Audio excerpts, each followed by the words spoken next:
বাঙালি তার জীবনের সব থেকে বেশি সময় কিভাবে নষ্ট করে জানেন? ঝগড়া করে।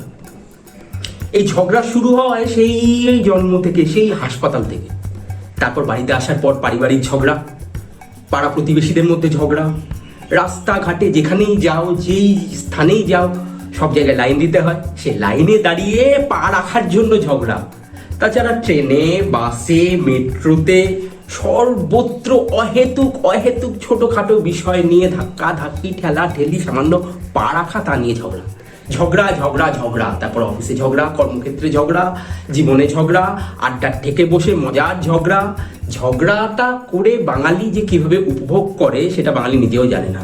কিন্তু এর ফলে যে ক্ষতিগুলো বাঙালি তার নিজের করছে সেটা কি বাঙালি বোঝে?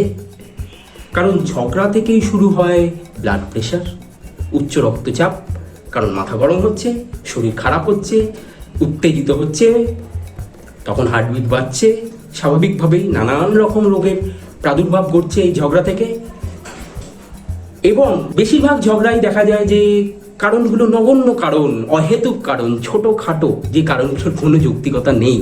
এই ঝগড়া করে সময় নষ্ট করার কোনো যৌক্তিকতা নেই। এই ঝগড়ার কারণে এই ঝগড়া প্রিয় বাঙালি কিন্তু আজ এত পিছিয়ে পড়ছে সারা ভারতবর্ষে অন্যান্য জাতির থেকে।